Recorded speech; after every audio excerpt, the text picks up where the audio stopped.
Nous sommes ici à bord de l'IMOCA Banque Populaire, le bateau sur lequel vous allez former Clarisse Kremer à faire le Vendée Globe seul.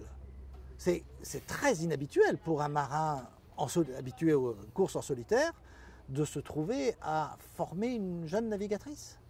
Oui, c'est vrai que c'est quelque chose qui arrive rarement, surtout pour un marin encore en exercice. Ça fait partie des projets qu'on a lancés avec Banque Populaire cet hiver, après la route du Rhum difficile pour nous, où il a fallu un petit peu modifier notre programme de course, notre programme sportif sur les 2-3 années à venir. Et le Vendée Globe était quelque chose d'important pour Banque Populaire. Et Clarisse a été choisie. Et c'est vrai que mon rôle dans ce projet, c'est de l'accompagner sportivement, de la préparer au mieux à prendre en main son bateau, parce que c'est son bateau sur lequel elle va faire son tour du monde, son premier tour du monde. Enfin, ce n'est pas la relation que vous avez pu avoir avec, que sais-je, Alain Gauthier. Quel est votre objectif premier avec Clarisse Kremer?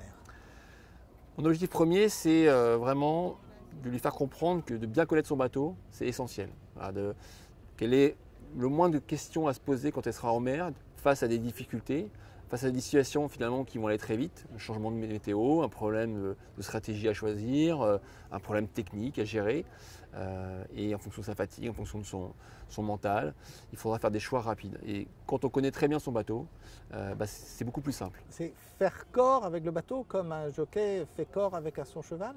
Ouais, c'est faire corps avec le bateau. Moi, je fais souvent le parallèle comme un musicien qui joue avec un instrument. Vous savez, vous avez un pianiste avec sa partition, et puis voilà, vous allez lire votre partition une fois, deux fois, trois fois.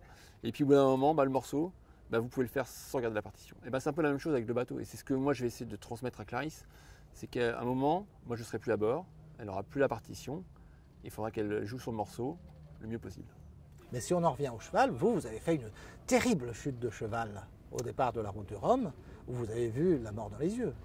Oui, malheureusement, il s'est passé un accident difficile, le deuxième jour de course au large du Portugal, où le bateau a cassé, le trimaran sur lequel je naviguais, le bateau a fini par chavirer. Et voilà, en quelques minutes, tout s'est vite transformé un peu en catastrophe. Heureusement, tout s'est bien terminé. J'ai été récupéré par un bateau de pêche.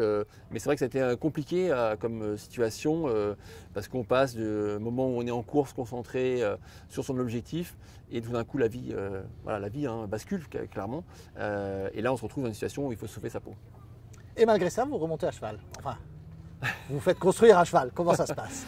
Oui, heureusement, la vie continue, les projets continuent. Et finalement, avec l'équipe, on a su qu'il n'y avait pas eu d'erreur de fait par moi, par une mauvaise manœuvre, une mauvaise utilisation du bateau. C'était lié à un élément extérieur. On avait tapé quelque chose avec le bateau qui a fait un point faible et qui a fini par casser. Donc ça m'a conforté finalement dans l'envie de repartir sur la construction d'un nouveau bateau qui est en cours de construction ici à Lorient. On va mettre 18 mois pour le construire. C'est un grand trimaran de 32 mètres de long, une Formule 1 des mers qui sera mis à l'eau en début d'année 2021. On sera bien sûr très heureux de renaviguer sur ces bateaux fabuleux, bateaux équipés de foils qui vont voler, qui vont très très vite, avec lesquels on a des beaux projets.